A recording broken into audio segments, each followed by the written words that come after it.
2015년 새해에는 우리 모두가 예수님의 성품을 더욱 닮아가는 것이 목표입니다. 그리고 예수님의 성품 단위에서 매 주일마다 말씀을 묵상하고 있습니다. 특별히 우리가 닮아야 할 이 예수님의 성품이라는 것은 겸손한 모습입니다. 온유한 모습입니다. 그리고 오래 참는 그런 모습입니다. 예수님의 성품은 예수님의 삶의 주인으로 고백하는 사람들은 누구나 다 닮아가야 할 예수님의 성품입니다. 왜냐하면 이 겸손하다는 것, 온유하다는 것, 이 오래 참는다는 것, 그것은 그리스도인으로서 온전하고 성숙한 모습이기 때문에 우리가 닮아가야 할 성품입니다. 또 우리들이 지난주에 살펴본 대로 예수님의 삶에는 아주 중요하게 생각하는 기본 자세가 있었습니다. 그것은 예배하는 자세입니다. 예배는 예수님의 삶의 가장 기본적이고 가장 우선 삶이었습니다. 예수님은 12살에 아주 어린 나이였지만 하나님만을 바라보고 계셨습니다. 그리고 하나님께 예배드리는 것이 삶의 기본이고 우선이었습니다. 그런 예수님의 삶은 흔들리지 않은 삶이었습니다. 지혜와 능력으로 충만한 삶이었습니다. 진취적인 삶이었습니다. 역동적인 삶이었습니다. 근데 예수님의 이런 삶의 모습은 억지로 만들어진 것이 아니라는 사실입니다. 의무적으로 또 어쩔 수 없이 하는 그런 모습도 아니었습니다. 그런 것이 아니라 아주 자연스럽게 예수님의 몸에 되어 있는 습관적인 그런 모습이었습니다. 늘 겸손하셨습니다. 늘 온유하신 모습이었습니다. 또 늘 예배를 우선으로 삼고 살아가는 예수님의 모습입니다. 오늘 우리가 공독한 39절에도 보면 예수님께서는 늘 하시던 대로 올리브산에 올라가셨다고 기록하고 있습니다. 예수님께서 왜 늘 올리브산에 올라가셨을까요? 예수님께서 올리브 농사를 하시고 계셨을까요? 아닙니다. 아니면 예수님께서는 올리브 열매를 수확하는 것을 도우러 올리브산을 하셨을까요? 그것도 아닙니다. 올리브산은 예수님께서 올라가셔서 늘 기도하셨던 산이었습니다. 오늘도 늘 하시는 대로 기도하시고 올리브산으로 올라가십니다. 여기서 저는 늘 하시던 대로라는 단어에 주목을 해봅니다. 늘 하시던 대로라는 것은 습관대로라는 것으로 우리는 표현할 수 있겠습니다. 비교할 수 있겠습니다. 그런데 이 습관이라는 말은 때로는 좀 부정적으로 들리기도 합니다. 의미 없이 하는 행동으로 표현되기도 합니다. 바꾸면 좋겠는데 바꿔지지 않아서 우리의 마음에 힘든 그런 습관들도 표현하고 있는 것입니다. 그런데 이 부정적인 의미의 습관은 고치기가 참 어렵다는 것입니다. 세상에서 아마도 세상에서 제일 바꾸기 어려운 것은 우리들의 이 나쁜 습관이라고 말할 수 있겠습니다.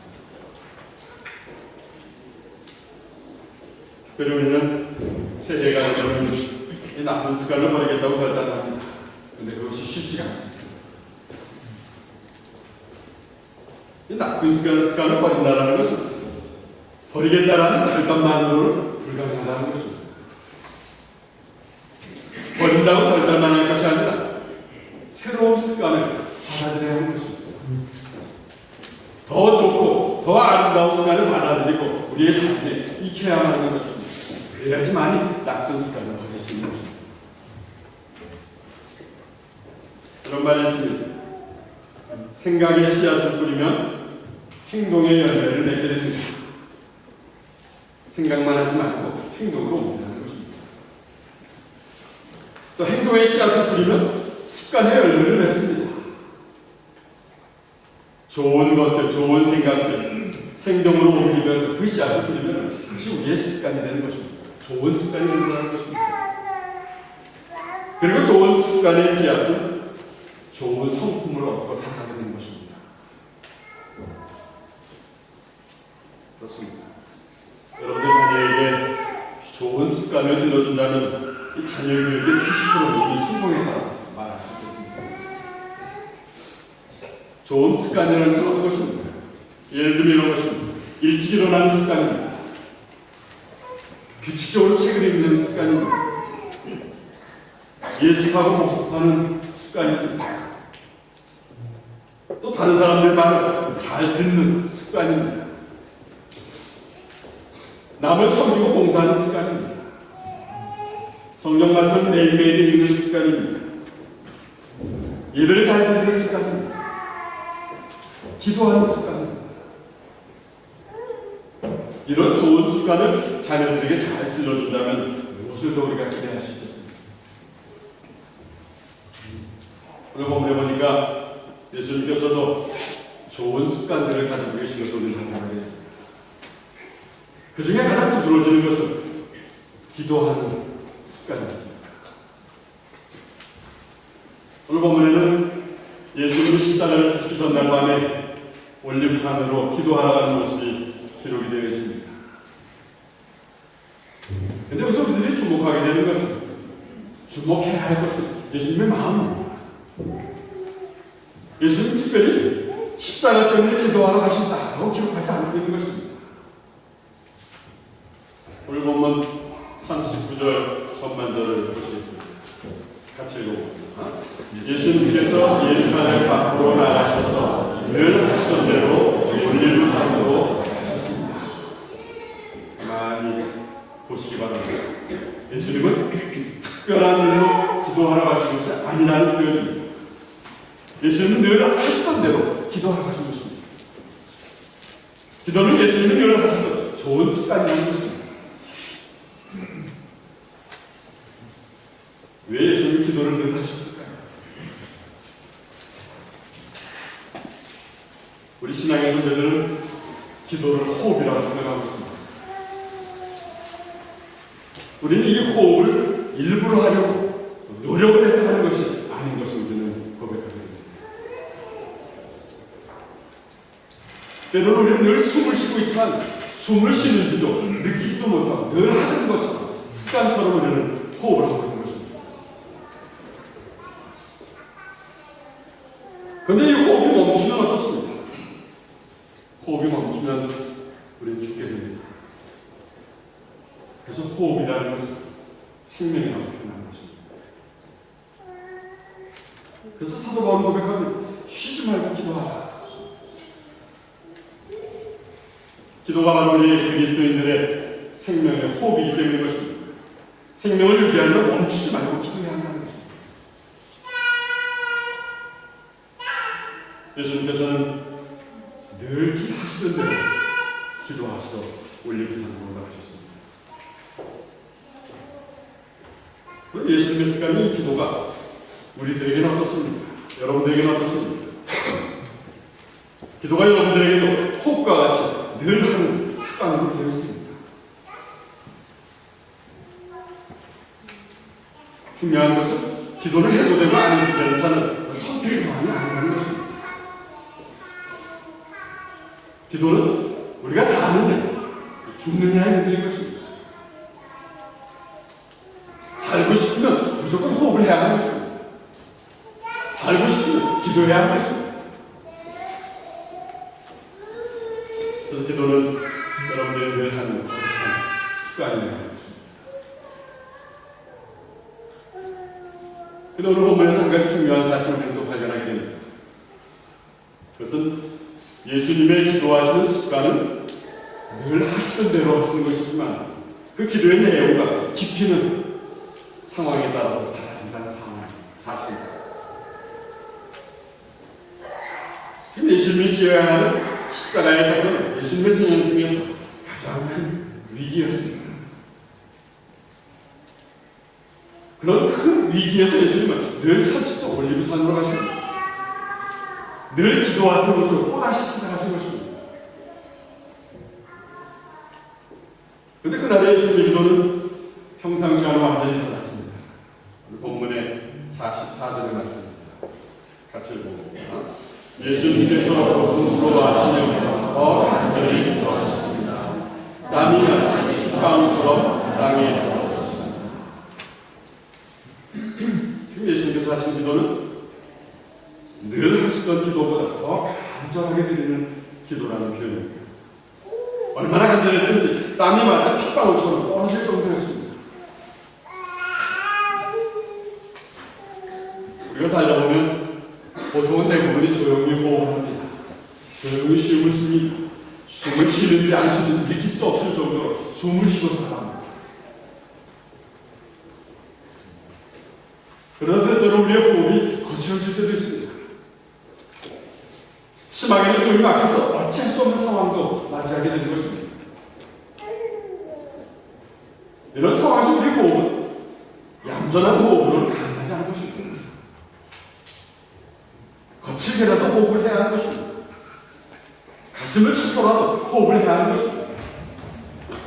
심장을 문질러서 심장에 충격을 주어서 호흡을 할 수 있게 해야 하는 것입니다. 그동안 예수님은 보통 조용한 침묵의 기도를 하셨을 것입니다. 그런데 이날 밤은 달랐습니다. 예수님의 상황은 통곡을 하시면서 기도할 수밖에 없는 그런 상황이었던 것입니다. 히브리서에 보면 예수님의 당시의 상황을 이렇게 표현하고 있습니다. 히브리서 5장 7절의 말씀입니다. 같이 읽어봅니다.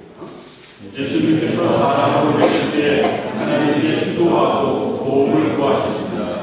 그분은 자기를 죽으면서 구해주실 수 있는 분에게 큰 소리로 부르짖으며 눈물로 기도하셨습니다.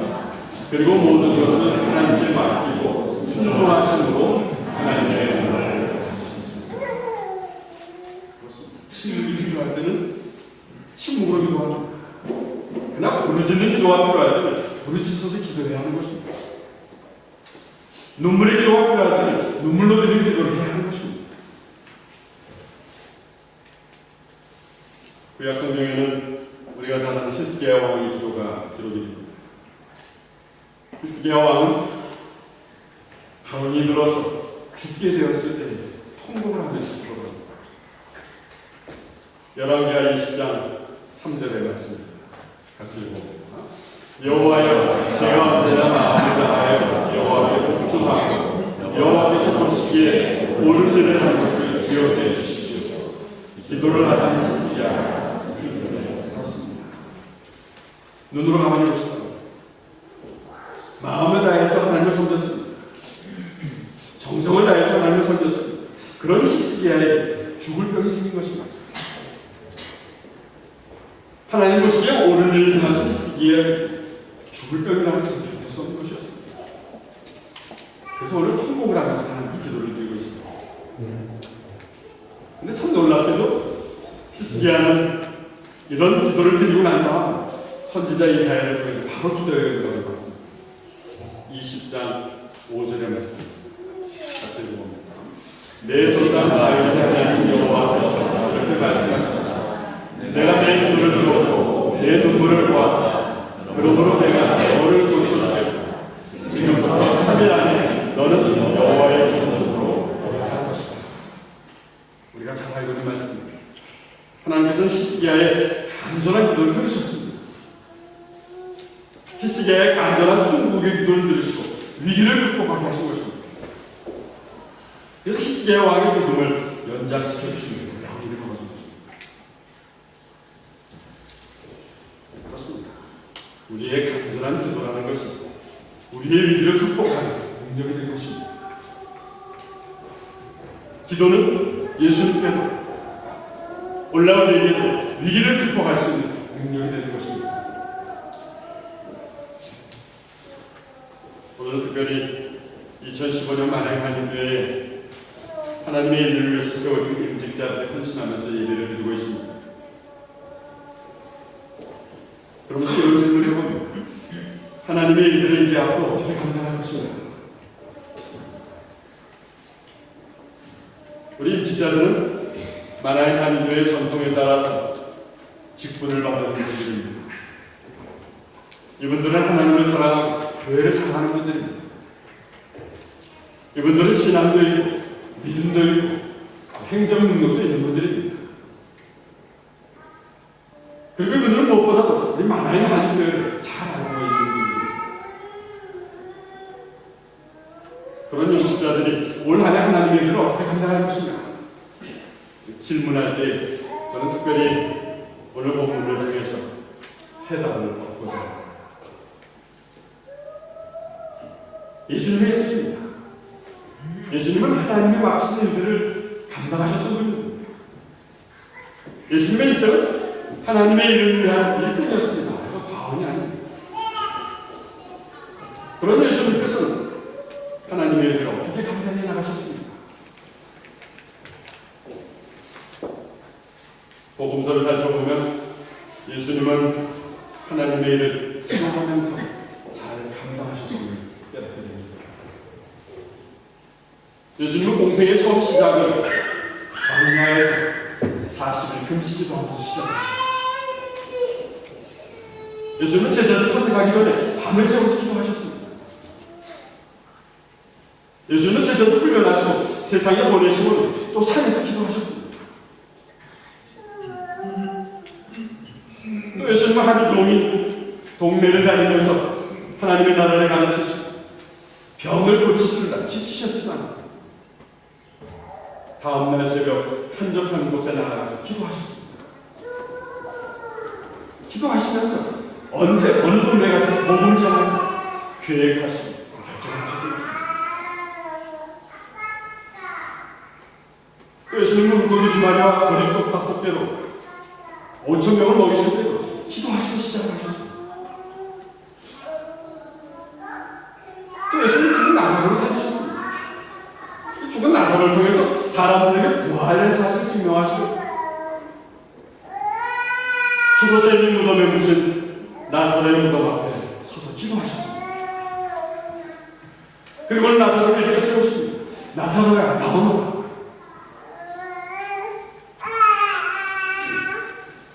그리고 예수님은 오늘 십자가를 지시기 전에 기도하셨습니다.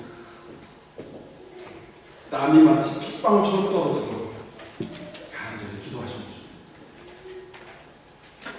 예수님의 일생은 예수님의 사역을 기도로부터 시작한 것입니다. 기도하시면서 하나님의 일을 감당하신 것입니다. 근데 우리가 특별히 주목하게 되는 것이 있습니다. 예수님의 기도는 철저하게 하나님의 뜻에 초점을 맞추고 있다는 사실입니다. 예수님께서 십자가를 지시기 전에 간절하게 기도하셨다는 것은 다른 이유가 아니었습니다. 예수님은 죽음을 두려워하지 않는 용감함을 보이기 위해서 기도하지 않으셨습니다. 예수님은 자신이 대단한 사람이라는 그 사실을 증명하려고 영웅심이기 때문에 기도하지 않으셨습니다.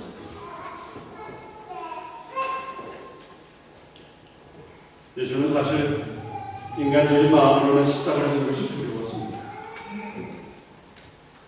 죽는다는 사실이 두려웠습니다. 또 아직 성숙지 못한 제자들을 두려워하는 것이 마음이 든든한 것은 아니었습니다. 그러나 예수님은 자신이 원하는 대로 가는 오직 아버지의 뜻대로 이루어지기를 기도하고 계신 것입니다.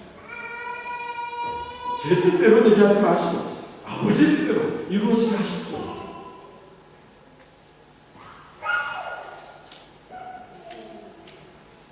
예수님께서는 이미 누가복음 11장에 보면 제자들에게 가르쳐주신 그 예수님의 마음, 아버지의 뜻인 것입니다. 누가복음 11장에 보면 예수님께서 기도하고 계셨습니다. 제자들은 예수님께서 기도하시는 걸 보고는 기도가 끝나자마자 예수님께 질문합니다. 예수님, 우리에게도 기도를 가르쳐 주십시오. 그러자 예수님께서는 기도에 대해서 이렇게 강조하십니다.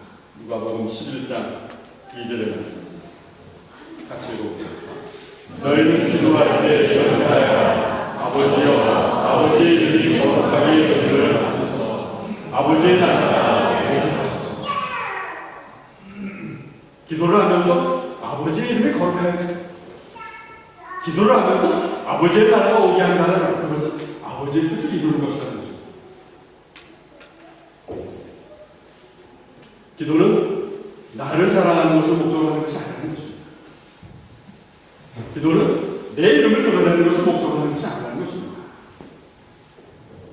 또 기도라는 것은 내가 넓혀갈 수 없는 영역을 넓혀가기 위해서 기도하는 것이 아니라는 것입니다. 기도를 통해서 하나님의 능력이 나타나야 하는 것입니다. 그 능력을 통해서 하나님의 나라를 넓혀가는 것입니다. 나의 기도를 통해서 하나님의 뜻이 이루어지는 것입니다. 그래서 기도는 하나님의 일을 이루는, 하나님의 일을 하기 전에 가장 중요한 해야 할 출발인 것입니다. 기도하지 않고는 하나님의 일을 감당할 수 없는 것입니다. 그런데 기도하고 시작하면 놀라운 일이 벌어집니다. 하나님의 뜻을 이루기 위해서 기도를 시작하는 일에는 기적이 나타나는 것입니다. 아무리 계산을 하고 아무리 요리를 따져도 가능하지 않던 일들도 하나님의 뜻을 이루기 위해서 기도하면 놀라운 일들로 시작이 되는 것입니다. 우리가 잘 아는 전도자 우리는 무디는 이런 고백을 합니다. 기도는 하나님의 자녀가 가진 가장 강력한 무기입니다. 기도는 약하고 보잘것없는 우리들의 강력한 무기입니다.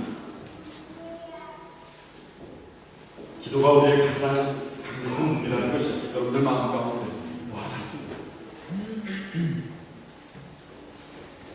그래서 앤드류 머레이도 이런 말을 합니다. 기도는 우리 인간의 무능함, 우리 인간의 연약함, 하나님의 전능하심이 연결되는 고리이다.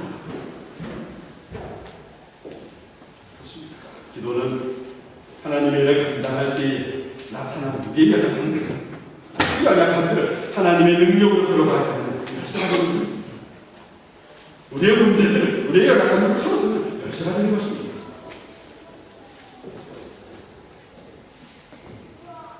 사도행전에 보면 초대교회가 어려움에 빠졌을 때 그들이 기도하자마자 하나님께서 움직이시는 사실을 우리 보게 됩니다.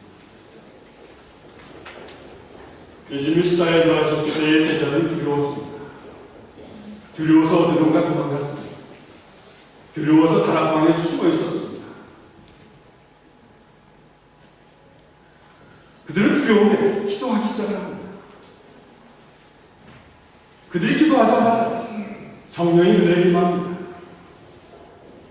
성령이 그들에게 임하자마자 능력이 나타나기 시작합니다.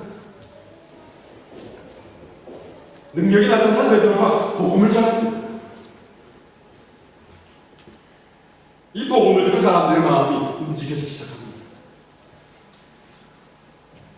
앉은 베개를 일으켜 세웁니다. 병든 자를 고칩니다. 기도하면서 시작한 일들의 놀라운 결과를 갖기 시작하는 것입니다. 근데 그것을 지켜보던 유대의 지도자들이 가만히 있지 않습니다. 베드로를 체포합니다. 베드로가 감옥에 체포가 되면서 초대교회는 위기가 닥쳐옵니다. 그러나 베드로를 기도를 합니다. 초대교회 성도들이 기도를 합니다. 기도는 또 기적을 가져옵니다. 옥문이 열립니다. 천사가 베드로를 구출합니다.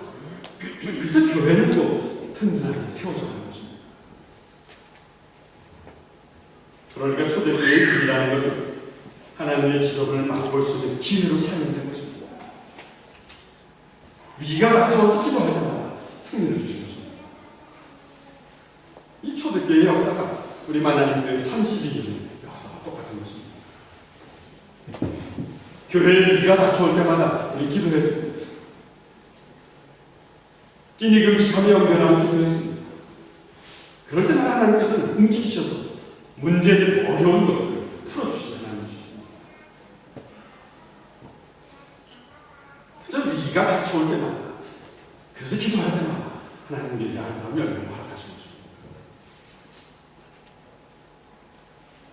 예레미야 선지자는 예레미야 33장 3절에서 이렇게 선포합니다. 같이 읽어봅니다. 너는 나에게 부르짖으라. 그러면 내가 나에게 응답하게 하고 내가 전에 알지 못하던 놀라운 일들과 비밀들을 보여주리라. 하나님의 분명한 약속이 맞습니다.